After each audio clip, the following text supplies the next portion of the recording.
Hey guys, this is Mrs. Wilborn, and we're going to cover Lesson 1, Circles. This is the second part of our geometry unit, and the good part about this is you get to use a calculator. We're going to be covering a variety of topics, but the key here is if you learn the process of how to set up the questions, then you should be good, and it's really actually very easy.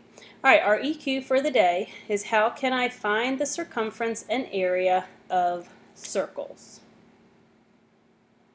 We got a couple vocabulary terms that we need to go through, so you should have your guided note sheet, and let's go through and get these started. I'm going to highlight the ones that you're going to need to know.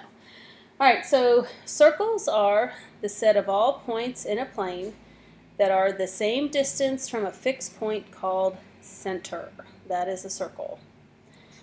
The radius is the distance from the center to any point on the circle. So if you kind of can see that in the diagram, from the center to the edge, any edge piece. The diameter is the distance across the circle through the center. So that's all the way across, but it has to go through. And then finally, the circumference. This is the distance around the circle. So, if you need to pause to go ahead and finish up the terms, then go ahead and do that. You can pause the video and copy the terms down. I'm going to go ahead and keep going. All right, the circumference of a circle is the first thing we're going to talk about today. And on your sheet, you will notice that there are some blanks in a sentence that you'll need to fill in. So I'll kind of help you with that. The circumference of a circle is the product of pi, that's that symbol up there, and the diameter, or twice the product of pi and the radius. So for circles, when we're talking about the circumference, again, that's the distance around. It's kind of like the perimeter of a circle, but because it's not a sided shape, we call it something different. We call it circumference. We actually have two formulas. All right, and the first formula is circumference equals pi times diameter, or the second, let me get my pen up here, the second is 2 pi r. So this kind of pi went out of the way, but 2 pi r. And you can go through and just make sure that you fill in 2 pi r correctly there. So these are two formulas, and they're already filled in your notes, but these are two formulas that you're going to need to know, and you'll get very familiar with these. All right, let's go through a couple examples, and I'll show you exactly how you're going to set these up. So our first example is finding the circumference of a circle. So we're given a clock, and it says find the circumference of the clock, and it wants us to use 3.14 for pi.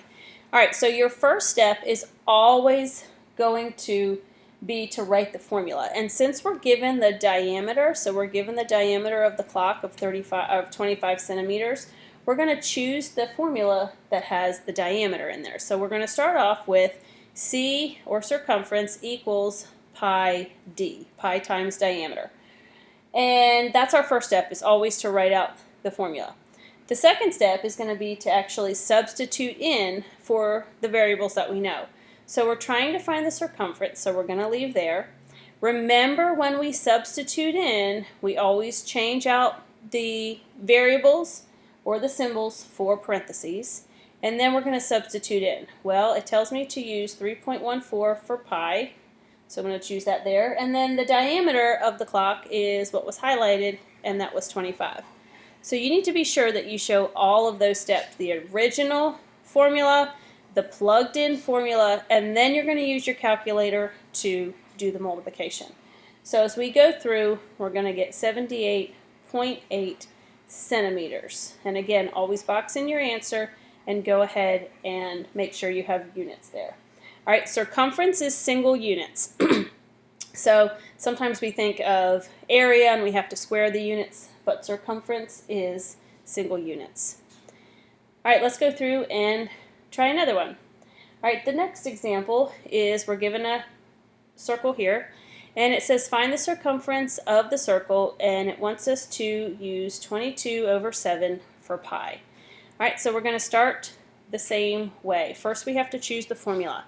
And since our formula has, or since our circle is given the radius, then the best formula to use is circumference equals 2 pi r.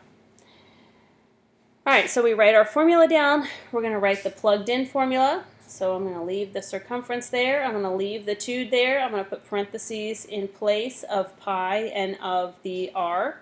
I'm going to plug in for those. It asked me to use 22 over 7. And then for the radius, I'm going to use 21. Now, it's always good to use this formula if your radius or your diameter is a multiple of 7, because that means through cross-canceling, we can go through and cross some of these out. So let me kind of show you that. So remember, because these are all multiplication, I can multiply these numbers in any order. And I'm going to choose to actually do some cross-canceling here. So 7 goes into 7 one time, and I can think of the 21 over 1, and 7 goes into 21 3 times. So I've just now eliminated my fractions through cross-canceling.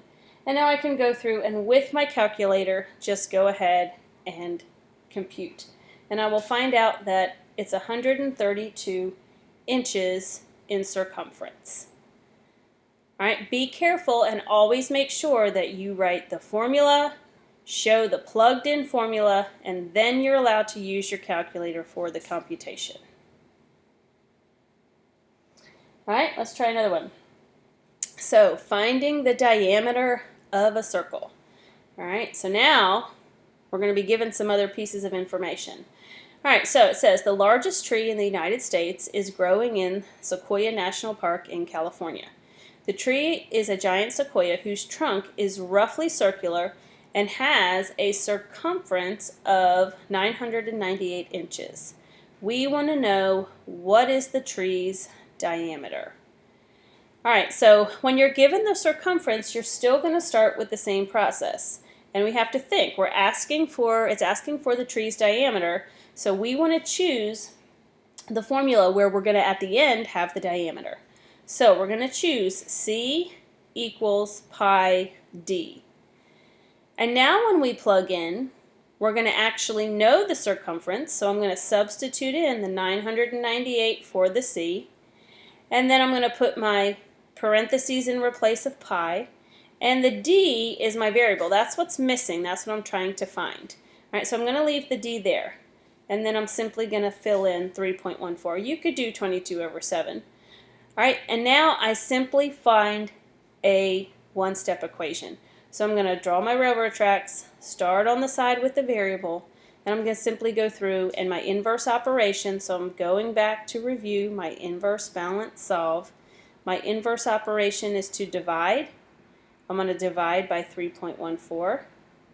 What I do to one side, I have to do to the other. So I'm balancing my equation. And then finally, I'm going to solve, which means I'm going to cross through what cancels. I'm going to bring down what's left over. And then with my calculator, I'm going to do my computation. Again, you still need to show the original formula, the plugged-in formula, all the steps of IBS, and then finally the solution. And with my calculator, I will find that the diameter is approximately 317.8 inches. It's the diameter of the giant sequoia. Alright guys, that is it for right now.